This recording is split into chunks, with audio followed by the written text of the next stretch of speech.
नमस्कार दर्शक बंधु मु नेकी आसी आज सकालर केतोटी गुरुत्वपूर्ण खबर वीडियोटी को शेष पर्यंत देखा मोर अनुरोध लाइक सब्सक्राइब करने चलतु खबर उपरे नजर पकाइबा। प्रथम खबर आर्थिक वर्ष 2025-26 प्रथम घरोई पुंजीनिवेश हासिल करिबारे ओडिशा आगरे रही अन्य राज्य को पछरे पकाई ओडिशा 1 नंबर स्थान हासिल करिछि। चलित आर्थिक वर्ष एप्रिल रु जून 3 मास मध्य ओडिशा 1.4 लाख कोटी टंकार पुंजीनिवेश हासिल करिछि जहाँ सारा देश को आसीथिबा मोट पुंजीनिवेश 40% अटे।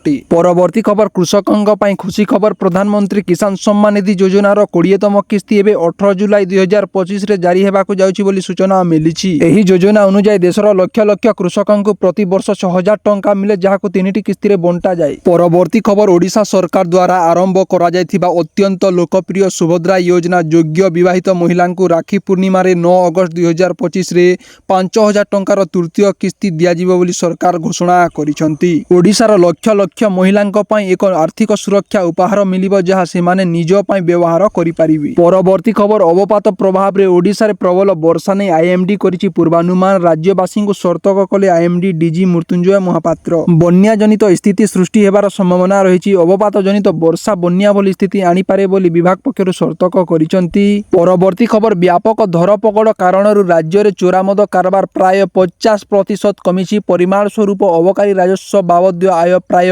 20% वृद्धि पाइछि कहिसंती विभागीय मंत्री पृथ्वीराज हरिचंदन। तेबे चोरा कारबार रोकिबा लागि अबकारी विभाग को आहुरी सशक्त कराजिबो प्रत्येक अधिकारी और कर्मचारी को बंधुक प्रशिक्षण दियाजिबो बोली सूचना मिलिछि। परवर्ती खबर 108 एम्बुलेंस पई सोमवार टेंडर प्रक्रिया सरिछि तेबे कागज पत्र पई आउ सप्ताहे लागिबो।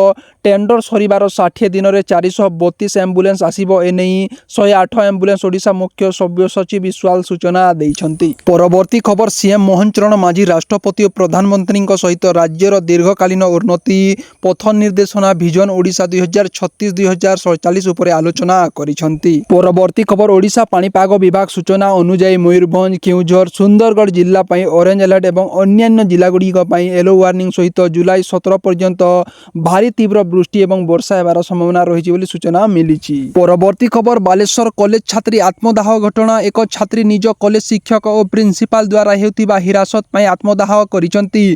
तांको अवस्था गंभीर अछि शरीर 90% पुडी जायछि सरकार घोषणा करिसंती जे तांको चिकित्सा खर्च सरकार देबे। छात्री को आत्मदाह घटना पर शिक्षक और कॉलेज प्रिंसिपाल को गिरफ्त करा जायछि। अभियोग अछि जे सेमाने छात्री को नियंत्रित भावरे शारीरिक संपर्क पई उद्यम करथिले। परवर्ती खबर पुरी रो डेलेंगा विक्षित ग्राम रे H5N1 अभिज्ञ करा जायछि जहां पर सरकार खर्च करी 6700 ठार अधिक पक्षी प्रतिहार नियंत्रण कार्यक्रम आरंभ करिसंती। परवर्ती खबर भुवनेश्वर डेंगू रोग बढ़िबा देखिबाकू मिलिछि बीएमसी 100 नुआ सेवक नियुक्त करिसंती। एही सेवक माने घरे घरे गां लोकंको सचेतन करिवे एनै बीएमसी पक्षरु सूचना दिया जायछि। परवर्ती खबर कटक रेभेन्सा वेस्ट हॉस्टल रे झाड़ाबांती घटना को नै राज्य सरकार एक बड़ पदक्षेप नैछंती। हॉस्टल रे खाद्य प्रस्तुतकारी कंपनी रो लीज बातिल करा जायथिबा उच्च शिक्षा मंत्री कहिसंती। मंत्री कहिसंती रेभेन्सा रे झाड़ाबांती स्थिति नियंत्रणाधीन रहिछि केउ कारण पई हॉस्टल रे झाड़ाबांती व्यापिला एहार जांच चलिछि। आक्रांतक नमूना संग्रह करी परीक्षा पई पठा जायछि। रिपोर्ट आसीबा परे झाड़ाबांतीर प्रकृत कारण जणा पड़िबो बोली मंत्री कहिसंती। अन्य पक्ष असुस्थ छात्र तुरंत सुस्थ होई फेरिबे बोली मध्य मंत्री सूचना दैछंती। परवर्ती खबर गंजाम जिला भंजनगर ब्लॉक मलासपदर मां अंबिका एसएसजी राज्य स्तरीय पारंपरिक खाद्य प्रतियोगिता पई मनोनीत होईछि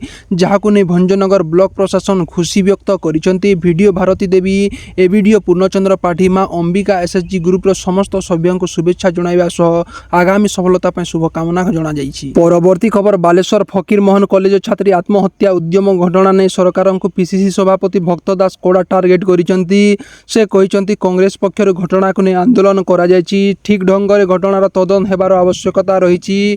महिला कांग्रेस आसंता काली बालेश्वर फकीर मोहन कॉलेज जीव छात्री काहेकि आत्महत्या उद्यम कले समस्त को से अवगत करथिले तेबे काहेकि छात्री को अभियोग को हालुका भाबे निया जाउछि बोली भक्तचरण प्रश्न करिसंती जवाब मागुछंती सरकार को। परवर्ती खबर मुख्यमंत्री मोहन चरण माझी दिल्ली रे प्रधानमंत्री मोहन माझी को साक्षात करिसंती। साक्षात समय हाथ से एक धला फाइल धरिसंती। मुख्यमंत्री पोस्ट पर एई फोटो सोशल मीडिया रे भाइराल हेउछि जहाँ राज्य राजनीति को आहुरी सरगम करिछि। फोटो सह मुख्यमंत्री एक ट्वीट मध्य करिसंती जेथिरे से कहिसंती प्रधानमंत्री मोदी को ओडिशार विकास यात्रा रे तांकर अतुट प्रणाम और समर्थन पई गभीर कृतज्ञता जणाइछंती। एही अवसर रे ओडिशार विभिन्न विकासमूलक कार्य भविष्यत और कार्यपंथा केंद्र राज्य समन्वय तथा राज्यर सामग्री ନାଗରିକ ବିକାଶକୁ ତ୍ୱରାନ୍ୱିତ କରିବା ଉପରେ ଗୁରୁତ୍ୱପୂର୍ଣ୍ଣ ଆଲୋଚନା ହୋଇଛି। କେନ୍ଦ୍ର ଓ ରାଜ୍ୟ ମିଳିତ ଭାବେ ସମୃଦ୍ଧ ଓଡ଼ିଶା ଓ ବିକଶିତ ଭାରତର ଲକ୍ଷ୍ୟ ହାସଲ କରିବା ନିମନ୍ତେ ପ୍ରତିଶ୍ରୁତିବଦ୍ଧ ବୋଲି ମୁଖ୍ୟମନ୍ତ୍ରୀ ସୂଚନା ଦେଇଛନ୍ତି। ପରବର୍ତ୍ତୀ ଖବର ପୂର୍ବତନ ମୁଖ୍ୟମନ୍ତ୍ରୀ ତଥା ବିଜେଡି ସୁପ୍ରିମୋ ନବୀନ ପଟ୍ଟନାୟକ ମୁମ୍ବାଇର କୋକିକା ବେନ୍ ଧୀରୁଭାଇ ଅମ୍ବାନୀ ହସ୍ପିଟାଲରେ ଅସ୍ତ୍ରୋପଚାର ହେବା ପରେ ଭୁବନେଶ୍ୱର ଫେରିଛନ୍ତି। ନବୀନଙ୍କୁ ସ୍ୱାଗତ କରିବା ପାଇଁ ବିଜେଡିର ହଜାର ହଜାର ନେତୃବୃନ୍ଦ ଏବଂ କର୍ମୀ ଉପସ୍ଥିତ ଥିଲେ। ନବୀନ ତାଙ୍କ ସୋସିଆଲ ମିଡିଆ ଆକାଉଣ୍ଟରେ ଏକ ପୋଷ୍ଟ କରି କହିଛନ୍ତି, ଆପଣମାନଙ୍କ ଶୁଭେଚ୍ଛା ଏବଂ ଭଲ ପାଇବା ପାଇଁ ଅତିରିକ୍ତ ଧନ୍ୟବାଦ ଜଣାଉଛି। ମହାପ୍ରଭୁ ଶ୍ରୀ ଜଗନ୍ନାଥ ଓ ଆପଣମାନଙ୍କ ଆଶୀର୍ବାଦ ପ୍ରିୟ ଓଡ଼ିଶାବାସୀ ସେବା କରିବା ପାଇଁ ମୋର ଶକ୍ତି ସାଜିଛି ବୋଲି ସେ କହିଛନ୍ତି। ପରବର୍ତ୍ତୀ ଖବର ସମ୍ବଲପୁର ଜିଲ୍ଲା ରେଢ଼ାଖୋଲ ଫରେଷ୍ଟ ଡିଭିଜନର ନାକଟି ଦେଉଳ ଅଞ୍ଚଳର ସରପାଲି ଗାଁରେ ଜଣେ ବ୍ୟକ୍ତିଙ୍କ ହୁକପକା ଘଟଣା ଯୋଗୁଁ ପ୍ରତ୍ୟୁଷରେ ଗୋଟିଏ 5 ବର୍ଷର ମାଇ ହାତୀର ମୃତ୍ୟୁ ହୋଇଛି। ଘଟଣାରେ ମୁଖ୍ୟମନ୍ତ୍ରୀ ମୋହନ ଚରଣ ମାଝୀ ଗଭୀର ଦୁଃଖ ପ୍ରକାଶ କରିବା ସହିତ ଉକ୍ତ ଘଟଣାରେ ସମ୍ପୃକ୍ତ କୌଣସି ବ୍ୟକ୍ତିଙ୍କୁ ଛଡ଼ାଯିବ ନାହିଁ ଓ କଠୋର ଦଣ୍ଡ ବିଧାନ କରାଯିବ ବୋଲି କହିଛନ୍ତି। ମୁଖ୍ୟମନ୍ତ୍ରୀଙ୍କ ନିର୍ଦ୍ଦେଶରେ ଏହି ଘଟଣାର ତଦନ୍ତ ପାଇଁ ମୁଖ୍ୟ ବନ ସଂରକ୍ଷକ ମନୋଜ ନାୟରଙ୍କ ନେତୃତ୍ୱରେ ଏକ ଟିମ୍ ଭୁବନେଶ୍ୱରରୁ ନାକଟି ଦେଉଳ ଅଭିମୁଖେ ଗସ୍ତ କରିଛନ୍ତି। ପରବର୍ତ୍ତୀ ଖବର ରାଜ୍ୟସଭା ପାଇଁ 4 ଜଣ ବିଶିଷ୍ଟ ବ୍ୟକ୍ତି ମନୋନୀତ ହୋଇଛନ୍ତି। ଉଜ୍ଜ୍ୱଳ ଦେବରାୟ, ନକମ ସିଂ, ସଦାନନ୍ଦ ମାଷ୍ଟର, ହର୍ଷବର୍ଦ୍ଧନ ସିଂଲା ଏବଂ ଡକ୍ଟର ମୀନାକ୍ଷୀ ଜୈନ ମନୋନୀତ ହୋଇଛନ୍ତି। ରାଷ୍ଟ୍ରପତି ଦ୍ରୌପଦୀ ମୁର୍ମୁ ଏହି 4 ଜଣଙ୍କୁ ମନୋନୀତ କରିଛନ୍ତି। ଏନେଇ ଗୃହ ମନ୍ତ୍ରାଳୟ ପକ୍ଷରୁ ବିଜ୍ଞପ୍ତି ପ୍ରକାଶ ପାଇଛି। ପରବର୍ତ୍ତୀ ଖବର ରାଷ୍ଟ୍ରୀୟ ସ୍ୱୟଂସେବକ ସଂଘ ଆର୍ଏସ୍ଏସ୍ ମୁଖ୍ୟ ମୋହନ ଭାଗବତ କହିଛନ୍ତି ଯେ 75 ବୟସରେ ନେତାମାନେ ଅବସର ନେଇ ନୂଆ ପିଢ଼ିଙ୍କୁ ସୁଯୋଗ ଦେବା ଉଚିତ। ନାଗପୁରରେ ଏକ ପୁସ୍ତକ ଉନ୍ମୋଚନ କାର୍ଯ୍ୟକ୍ରମରେ ସେ ଏହି ମନ୍ତବ୍ୟ ଦେଇଛନ୍ତି। ଭାଗବତ ପୂର୍ବତନ ଆର୍ଏସ୍ଏସ୍ ନେତା ମୋରପରାନ୍ଦ ପିଙ୍ଗଲେଙ୍ଗ ମତଙ୍କୁ ଉଦ୍ଦେଶ୍ୟ କରି କହିଛନ୍ତି, 75 ବର୍ଷରେ ସାଲ ଦେଇ ସମ୍ମାନିତ କଲେ ଏହାର ଅର୍ଥ ଆପଣ ବୃଦ୍ଧ ହୋଇଛନ୍ତି, ଏବେ ଅନ୍ୟମାନଙ୍କୁ ସୁଯୋଗ ଦିଅନ୍ତୁ ବୋଲି ସେ କହିଛନ୍ତି। ଏହି ବୟାନ ରାଜନୈତିକ ବିବାଦ ସୃଷ୍ଟି କରିଛି କାରଣ ପ୍ରଧାନମନ୍ତ୍ରୀ ନରେନ୍ଦ୍ର ମୋଦି ଏବଂ ମୋହନ ଭାଗବତ ଉଭୟ 2025 ସେପ୍ଟେମ୍ବର 75 ବର୍ଷ ପୂରଣ କରିବେ। ମୋଦି 17 ସେପ୍ଟେମ୍ବର ଏବଂ ଭାଗବତ 11 ସେପ୍ଟେମ୍ବର 75 ବର୍ଷରେ ପହଞ୍ଚିବେ। ବିରୋଧୀ ଦଳମାନେ ବିଶେଷ କରି କଂଗ୍ରେସ ଏହି ବୟାନକୁ ମୋଦିଙ୍କ ଅବସର ନେଇ ଏକ ଇଙ୍ଗିତ ବୋଲି କହିଛି। ପରବର୍ତ୍ତୀ ଖବର ଏଫ୍ଏମ୍ କଲେଜ ଛାତ୍ରୀଙ୍କ ଆତ୍ମହତ୍ୟା ଉଦ୍ୟମ ଘଟଣାରେ ପ୍ରିନ୍ସିପାଲ ଓ ଶିକ୍ଷା ବିଭାଗ ଏଚ୍ଓଡିକୁ ନିଲମ୍ବନ କରାଯାଇଛି। ପ୍ରିନ୍ସିପାଲ ଦିଲ୍ଲୀପ ଘୋଷ ଏବଂ ଏଚ୍ଓଡି ସମୀର ସାହୁଙ୍କ ଛାତ୍ରୀ ଆତ୍ମହତ୍ୟା ଉଦ୍ୟମ ଘଟଣାରେ ଉଚ୍ଚଶିକ୍ଷା ବିଭାଗ ନିଲମ୍ବନ କରିଛନ୍ତି। କାର୍ଯ୍ୟାନୁଷ୍ଠାନ ବାବଦରେ ଉଚ୍ଚଶିକ୍ଷା ମନ୍ତ୍ରୀ ସୂର୍ଯ୍ୟବଂଶୀ ସୁରଜ ଏହି ସୂଚନା ଦେଇଛନ୍ତି। ସୂଚନା ମୁତାବକ ପାଖାପାଖି 6 ମାସ ତଳେ ଅଧ୍ୟାପକ ଜଣକ ଛାତ୍ରୀଙ୍କ ଠାରୁ ଶାରୀରିକ ପ୍ରାପ୍ୟ ଆଶା କରିଥିଲେ, ମାତ୍ର କିଛି ଜଣ ଅସ୍ୱୀକାର କରିବାରୁ ଅଧ୍ୟାପକ ସମୀର ସାହୁ ଛାତ୍ରୀ ଜଣଙ୍କୁ ପ୍ରଥମେ କ୍ଲାସ୍ ଅନୁପସ୍ଥିତିକୁ କେନ୍ଦ୍ର କରି ଫେଲ୍ ହେବାର ସୂଚନା ଦେଇଛନ୍ତି। ପରବର୍ତ୍ତୀ ଖବର ଅହମ୍ମଦାବାଦରେ ଏୟାର ଇଣ୍ଡିଆ ବିମାନ ଦୁର୍ଘଟଣାର ପ୍ରାରମ୍ଭିକ ରିପୋର୍ଟ ଆସିଛି। ଏୟାରକ୍ରାଫ୍ଟ ଆକ୍ସିଡେଣ୍ଟ ଏବଂ ଇନଭେଷ୍ଟିଗେସନ ବ୍ୟୁରୋ ଏଆଇବିର ରିପୋର୍ଟରେ ଅନେକ ଆଶ୍ଚର୍ଯ୍ୟଜନକ ଖୁଲାସା ହୋଇଛି। ଉଡ଼ାଣ ଆରମ୍ଭ ହେବାର ମାତ୍ର କିଛି ସେକେଣ୍ଡ ପରେ ବିମାନଟି ଦୁର୍ଘଟଣାଗ୍ରସ୍ତ ହୋଇଥିଲା। ଏହାର ଏକ ଗୁରୁତ୍ୱପୂର୍ଣ୍ଣ କାରଣ ଥିଲା ଉଭୟ ଇଞ୍ଜିନ ବନ୍ଦ ହୋଇଯିବା ଓ ଆଶ୍ଚର୍ଯ୍ୟଜନକ କଥା ହେଉଛି ବିମାନଟି ଆବଶ୍ୟକତା ଓ ଉଚ୍ଚତା ହାସଲ କରିଥିଲା, କିନ୍ତୁ ଏହାପରେ ଉଭୟ ଇଞ୍ଜିନ ରନ୍ରୁ କଟ୍ ଅଫ୍ ମୋଡକୁ ଚାଲିଗଲା। ଏଆଇବି ରିପୋର୍ଟ ପାଇଲଟଙ୍କ କଥାବାର୍ତ୍ତା ମଧ୍ୟ ଉଲ୍ଲେଖ କରାଯାଇଛି। ଏୟାର ଇଣ୍ଡିଆ ଉଡ଼ାଣ ବୋଲି ଡ୍ରିମଲାଇନର 787-8 ପାଇଲଟ ସୁମିତ ସବରୱାଲଙ୍କ ସହ ପାଇଲଟ କ୍ଲାଇଭ୍ କୁନ୍ଦର ଇଞ୍ଜିନ ବନ୍ଦ ହେବା ସମ୍ପର୍କରେ ପ୍ରଶ୍ନର ଉତ୍ତର ଦେଇଥିଲେ। ପରବର୍ତ୍ତୀ ଖବର ଆଜି ୟୁଟ୍ୟୁବର ବହୁତ ଦିନ ଧରି ଏକ ଗମ୍ଭୀର ସମସ୍ୟା ଦେଇ ଗତି କରୁଛି। ଏଆଇ ସାହାଯ୍ୟରେ ତିଆରି ଖରାପ ଏବଂ ସ୍ପାମ୍ ଭିଡ଼ିଓ ଏବଂ ୟୁଟ୍ୟୁବରେ ଗଦାଗଦା ଦେଖିବାକୁ ମିଳୁଛି। ଏହି ଭିଡ଼ିଓ ଗୁଡ଼ିକ କେବଳ ପ୍ଲାଟଫର୍ମର ଗୁଣବତ୍ତା ହ୍ରାସ କରିନାହିଁ ବରଂ ସଚ୍ଚୋଟ ଭାବରେ କାମ କରୁଥିବା ୟୁଟ୍ୟୁବରଙ୍କ ରୋଜଗାରକୁ ମଧ୍ୟ ପ୍ରଭାବିତ କରିଛି।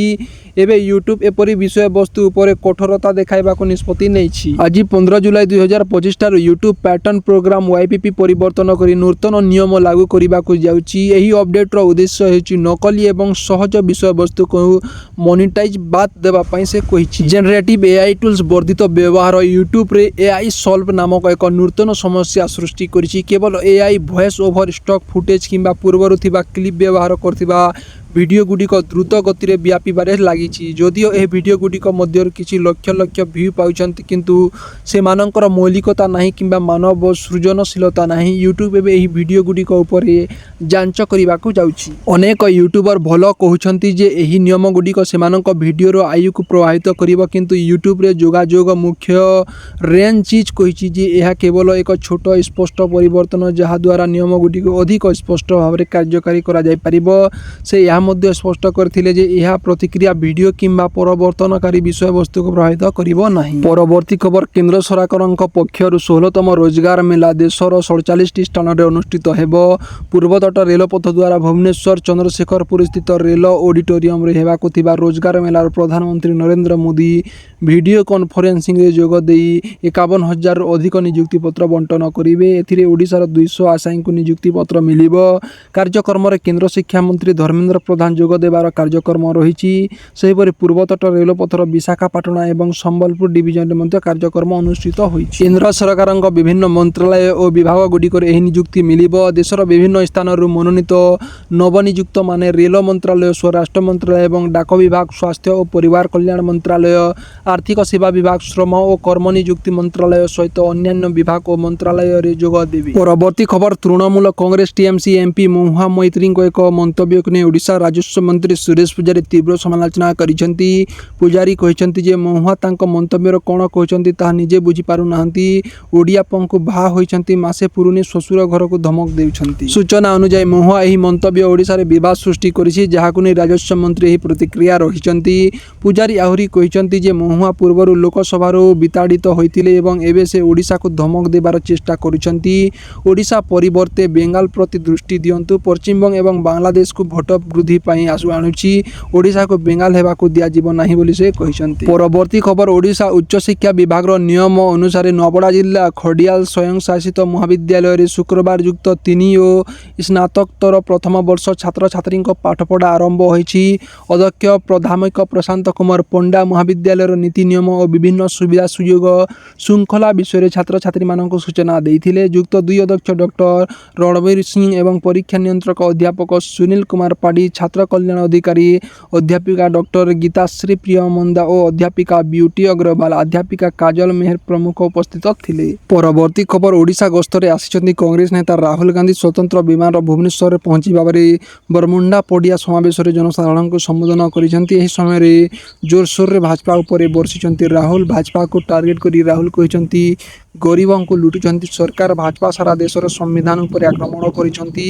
ବିହାରରେ ନିର୍ବାଚନ ଚୋରି କରିବାକୁ ଉଦ୍ୟମ ଚାଲିଛି। ମହାରାଷ୍ଟ୍ରରେ ନୂଆ 1 ଲକ୍ଷ ଭୋଟର କିପରି ଆସିଲେ? ମହାରାଷ୍ଟ୍ର ବୋଲି ଏବେ ବିହାରରେ ବି ନିର୍ବାଚନ ଚୋରି ଉଦ୍ୟମ ଚାଲିଛି, ଯାହାକୁ ନେଇ ତୀବ୍ର ସମାଲୋଚନା କରିଛନ୍ତି ଭାଜପା ମନ୍ତ୍ରୀ ସୁରେଶ ପୂଜାରୀ। ସୁରେଶ ପୂଜାରୀ କହିଛନ୍ତି ସାମ୍ବିଧାନିକ ରକ୍ତାକ୍ତ କରିବା ଥିବା ବିପଦରେ ପକାଇଥିବା ଦଳ ହେଉଛି କଂଗ୍ରେସ ବୋଲି ସେ କହିଛନ୍ତି।